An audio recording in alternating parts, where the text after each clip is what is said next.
Welcome to Stories of Success. My name is Natalia Nicholson, the founder of Women in Digital Business, and today I have with me my gorgeous sister, who is a woman of colour in a high-powered position, and we both belong to different communities. So today I'm looking forward to the topic, and I think you will be too, because it's one of your favourite subscription magazines. But please feel free to introduce yourself just to let my audience know who you are and what you do. Thank you. So as Natalia's sister, my name is Andrea. I am a HR professional. I've been in HR now for 20 plus years. I have worked across various industries because in HR you tend to have a blueprint that you work to, and where you get a variety of variations, different industries. So in terms of culture, engagement, organisations that are closely aligned to my values. I've worked across industries such as banking, communication, hospitality, retail, and now recently FMCG. Thank you. So, as you all know, Stories of Success is all about inspiring you and motivating you. It's so nice when you can connect and you can see other women who look like you, who have similar stories that you can connect with, and you can see their successes. So it doesn't make you feel like you're just out here alone and, you know, the journey of going up is impossible, because it's not impossible. There are so many of us.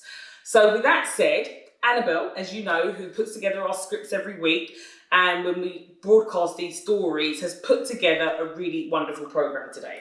So, today we're going to find out a bit more about Black Ballad. Black Ballad is a subscription platform founded by Tobi Oredein with her co-founder Bola Awoniyi. And please forgive me if I pronounce that incorrectly, because that is not my intention, because I have got so much respect for this platform and its founders and the editors and writers. I seriously have. I'm a huge fan.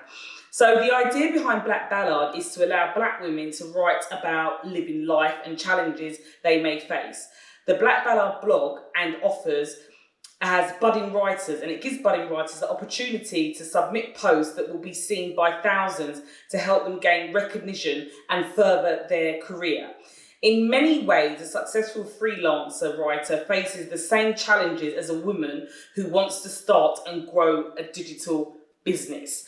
And there's so many things to cover with this. The first off is the fact that Black Ballad gives the opportunities for those who want to be writers to be able to express themselves through the subscription platform. And for me, it's opened up my eyes on the amount of differences there are between women of colour, because I do find with women of colour, they group us into a group where we're all the same, and actually we've got different stories, different interests, different desires, and I feel like Black Ballad gets that right. What would you say about in terms of what you enjoy? So I know that you actually introduced me to Black Ballad. This is the irony of it. I did. What I liked was their take on current affairs and news. So you would see something in the news and you would have a perspective and you kind of have an internal debate. And I can't even recall how I picked up on the subscription. I think it was a really eye-catching article with a real attention-grabbing strapline that made me delve a bit deeper and thought, well, actually, you're asking the same questions that I'm asking in terms of the article, the way it's being written, the positioning, your thought process. It was almost like having a conversation with your thoughts and reading an article. That's the only way I can describe it. And I like the reflective tone of the editor, who would question the things that we all question as Black professional women, from a cultural perspective, from a working day to day. Being a woman working, never mind, the pressures that could bring if you've got a family, how you are represented, perceived in the working world that could potentially be predominantly from a different culture and more mainstream. That is not, Black women in business, we're not mainstream. We're not mainstream. No. And I picked up on all of that, and I really genuinely enjoyed the articles that were written for all of those reasons. And I think for me, Tobi, what you've got right is you hit the nail on the head for me. You say what you say, you say what you mean, and actually you say what many of us are thinking, but no one wants to bring it out and say it out loud because you feel like it's either going to cause offence or you can be reprimanded for it. It could give the wrong impression about you. And I think what's so smart about what Black Ballad has done, why for me, it's such a great example of a comparison to how creative writing and having a subscription is such a great model for a digital marketing business, because Black Ballad understand who their audience is. And what they've done is they've given a microphone to their audience. So because blogs are being published by the very people that read it and identify with it, guess what? You're now creating content that your audience can truly identify with, just like how we can now. And because you're giving that opportunity, within your target audience, you've got loads of different segments. And like I said, sometimes I feel like the mainstream groups women of colour together. Let's look at the word BAME. The word BAME offends many, many, many people. And some of us will think of ourselves as, you know, brown, beige, light brown. We're different variations of colours, and that also relates to locations of where we come from in the world, which is related to the transatlantic slave trade. So whether you're Caribbean, you're West African, you're South African, you're East African, you know, maybe you're in Europe, we are all descendants of slaves and we've all got different cultures. So I feel like Black Ballad gives all those individual voices. But what's smart about what they've done is actually by allowing all the different groups of women of colour to be able to write blogs and communicate on that platform, what it means is that you are constantly producing content that is connecting with all the different segments of your customers. And I think it's smart. Yeah, and they welcome contribution as well. So like you said, it kind of provides a platform for many voices. It generates debate, it generates discussion, it generates recommendations. So that's how I forwarded you the newsletter in detail. I said, look, I think you'd really be interested in this. And I loved it. And I think... And I signed up for the paid version. Yeah. So I went free and literally signed up for the paid version with literally a matter of days. But Tobi, I just want to look at her as a freelance writer. Not only is she very smart and savvy and understood that actually I'm going to provide my audience with the content they want by giving them the platform to write some of the content, she actually learned from some really massive big brands. So she's been featured in numerous publications such as BuzzFeed, British Glamour, Gracia, LUK, Stylist, Vice.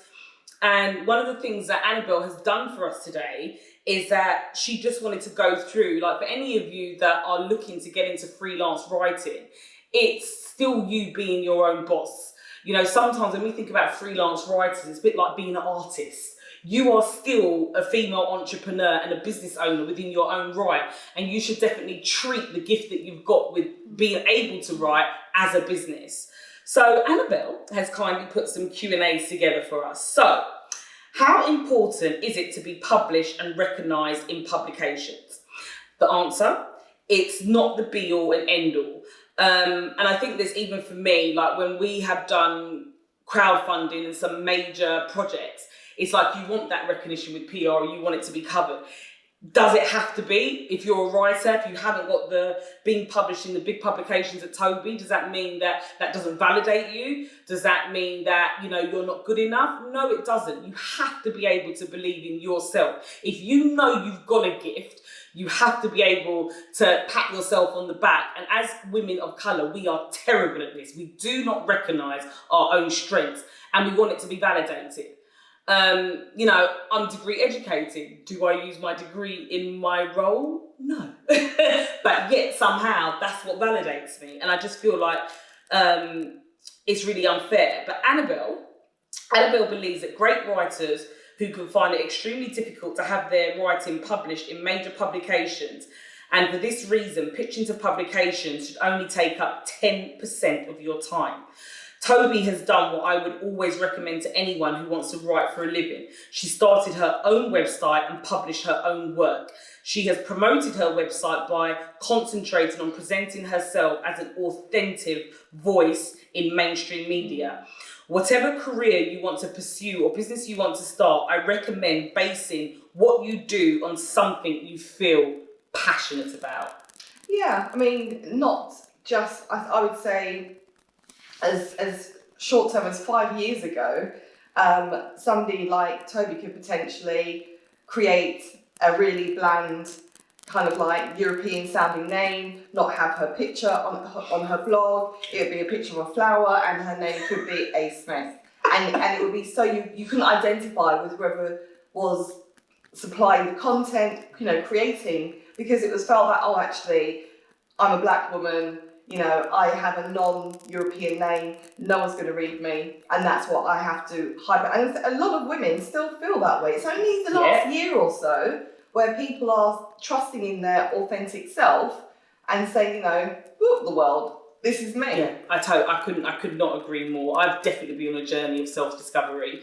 Embracing my own hair, going natural, not feeling the need to have to look a certain way all the time. But it's been a difficult journey because sometimes you do feel overexposed or the odd one out. And I think what Tobi's done with Black Ballad is she's made us feel more inclusive and made us feel like it's okay to feel like that by hearing all of that. So the next one, do interviews with public figures help writers to become recognised and respected? Answer, without a doubt. This is a strange one for me. Before I go on to give you Annabelle's explanation of that Q&A, I definitely feel like that. I feel like for me, especially the way that I've advanced in coaching and consulting, I've worked for some really big major brands, and I feel like that's what's established my authority. But is it? It gives you kudos, doesn't it? It gives you, is it kudos? It kind of gives you a bit of, oh, okay, you're clearly well respected because you are dealing with not well known, because there's a difference. You could be a well-known person because you just happen to have a really good public profile, or you could be somebody who's well known because of what you do. There's a difference. Yeah. And I think it's the credible individuals that are well respected in their profession, their specialism, it could be anything that you think, oh, okay, not just being well known for well known's sake, because there's a difference. But I do think it's unfair. And the reason why I say that, I've felt more fulfilled in what I do with the women that I help in Women in Digital Business and being on stage and being able to speak and have an impact on people's lives or give nuggets away or just know that I've done something to change someone's life. Consulting and training for the bigger brands, I didn't get that. And there is a part of me that always does feel like, why does, your authority have to be based on, it's kind of like the world that we live in. It goes back to the, not the credibility. Again, what are you well known for? Famous versus well known. And for me, anybody who is, not anybody, choose your words carefully, Andrea. Some people who are famous, for the sake of being famous, have a whole PR kind of like, a whole PR chain around them. Circus. A whole PR wheel that tells them what to say, that tells them what to do, that creates this persona that isn't authentic, and there's a difference. Yeah. So that's the difference for me in terms of having a credible force behind you, which is not a well-oiled PR machine that's just using you as a vessel to present yourself a particular way when it's not meaningful. So I think for me, one of the things that I would like us to be mindful as of women of colour is making sure we support one another and knowing that if somebody is good at what they do or what they make, and if they've got a gift, we respect that person and not feel like their authority should be based on their following or who's endorsed them. Yeah. People's gifts should be able to speak for themselves. And I feel like platforms like Black Ballad that are bringing women together, actually, it's just making us stand stronger and in more solidarity. That's generally how I feel. Mm-hmm.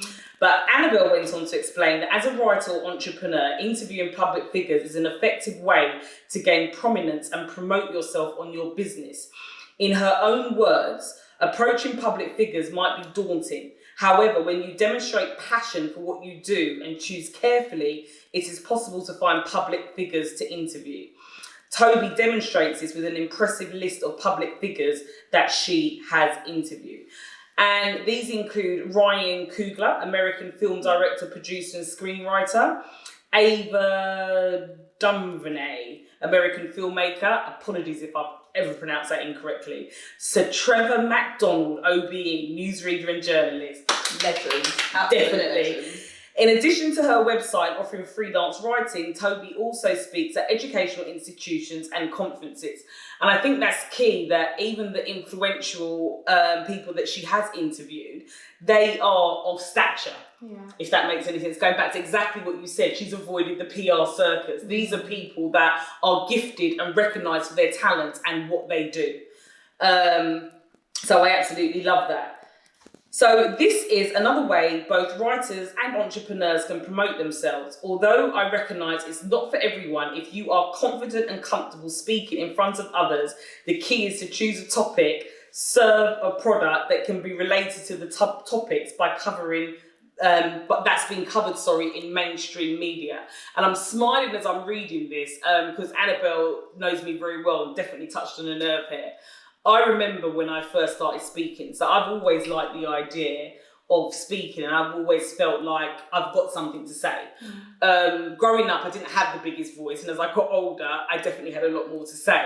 But I remember my first time speaking when your heart is just beating in your ribcage and I'm speaking and I can't catch my breath because I'm nervous and I know what I want to say. I want it to be controlled, but it's just not coming out like that. Well, the sweat bubbles on my nose. Well, you're talking really fast, you just want to get it over the top. The quicker that you talk, the quicker it will be done.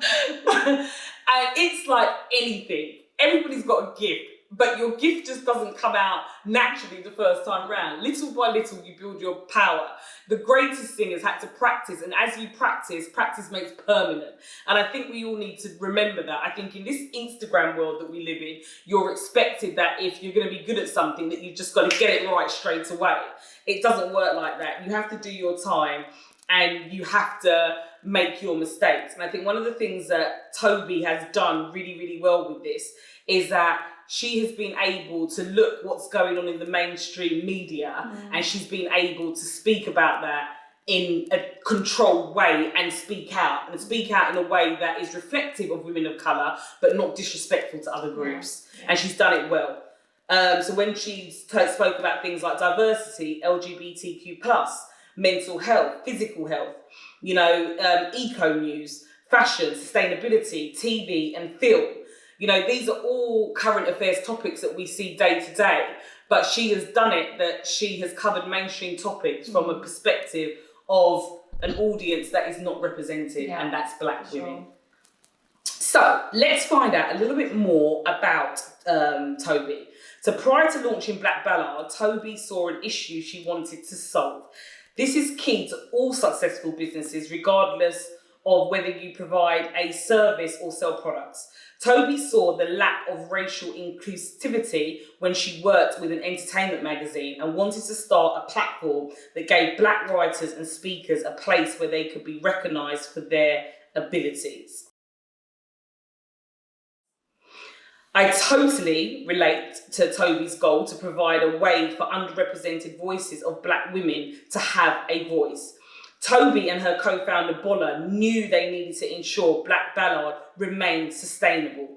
All businesses have multiple avenues to gain revenue, and this is why Black Ballad transitioned into a membership platform. I commend her for choosing to make Black Ballad a subscription website after raising money via crowdfunding. And for me, this struck me. Tobi and her founder are not just writers; they are savvy, without a shadow of a doubt. Because what they did is they took a subscription member site model that you could apply to any product and service, but they applied it to writing. And when we look at magazines on the shelves, I mean, growing up for me, I'm 43 at the time of filming this, and I think of publications like Pride, or it was Black Hair and Beauty. It was all around hair and beauty. Pride was really only UK. Other than that, we would read Essence all the way from America that was imported in. So she could have gone for just producing another magazine. But what she did is she looked at the digital world, she looked at how the world was changing, and she applied the magazine to the subscription. And she also took what was happening in the mainstream. You subscribe to the Times. I'm going to be honest with you, I was still in the stone age of still going to buy a newspaper on Saturday and Sunday until it was like, okay, I can kind of do this digitally.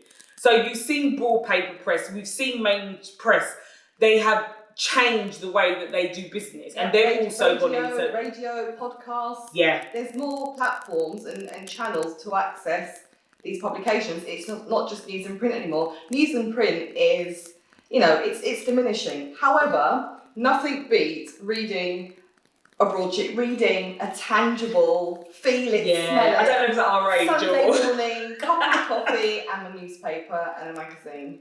So I just feel like she got that right. And the crowdfunding I just thought was genius. Yeah. I thought I was genius by coming up with crowdfunding myself. When I saw what Tobi did with crowdfunding, it was amazing. And the support that she got from the community was absolutely amazing, which again would have shown her that there was a need for Black Ballad. She managed to find an empty space and niche in the marketplace. And for anybody listening or watching to this, I feel like there are many niches and empty spaces within the marketplace of where you can target different groups of people outside of the mainstream. Yeah. Digital platforms, the internet has now given you the ability to have loads of different communities, loads of different tribes. No, you don't like the word. But with that, because there are so many different communities, it means that it's opened up different audiences. And you can reach these audiences if you can actually connect with them. So I commend her for the crowdfunding, and I commend her for the subscription. So I just want to give you support to other writers, speakers and businesses, which is an excellent way to reach wider audiences and niche audiences also. So Tobi is featured on the Forbes Europe 30 Under 30 list in media and marketing. That's amazing. It is amazing. Well done, Tobi. And was recently listed in the Evening Standard as one of the 6 women you need to follow in tech, which I absolutely love. Because when we talk about tech, we always think about programming, coding, and, really the advanced sciences, where actually tech is the digital world. It's understanding how do you use tech to humanize it. And that's what Tobi's done. And I love the fact that she's been held, and I big her up for definitely in the tech world, because it is tech. Because the way that we do things are now differently. We're reading these things off our tablets, off our mobile phones, the subscription. So having more than one string in your bow is really essential to succeed, regardless of the industry. So consider what the main focus of your career or business should be, and then think about what else you can offer that will bring you additional revenue. So some of the things that Tobi did to create that additional revenue is write and edit articles, provide strategy on digital media content, speaking at events and moderating panels, consult with brands, especially those who are interested in targeting their products towards Black women. And for me, that's the powerful weapon that she's got. As she grows this business, she will get the advertising spend from some of the bigger brands, because she will be able to connect with an audience that they sell products and services to that they don't understand. Because one of my gripes as a marketeer is the fact that there are so many marketing departments out there, especially digitally, that have come from traditional marketing. They don't understand the power of the digital world and the fact that you can gain so much data and find out about your audience. But it's funny, a lot of the people that head up digital marketing departments are not the audience. So when you're doing marketing and you don't actually understand your end buyer, it goes without saying you are not going to be able to connect with them in terms of humanizing a relationship with them, because you don't understand them psychologically. That's why women of colour in tech are doing so well at the moment, because we understand the end user and then we also know the technology as well. But you have to take it a step further in terms of still relying on the traditional marketing blueprint, which is, it's the commercials. So finance is, understanding your P&L, making sure you're keeping track of your operating income and, your gross margins, blah, blah, blah, blah. But a true marketeer is actually very commercially savvy in terms of translating like their actions, translating their campaigns into sales versus these are the targets we're going to achieve, and this is what direction we're taking is going to bring the revenue in. That's what makes a true marketeer. So the two actually go hand in hand. I couldn't agree more, because you have to understand what your goal and objective is. If you don't understand what your goal and objective is, how can you build out a marketing campaign? How can you understand who your customer is and in turn build the technology that automates that whole process to give you the end results of your KPIs?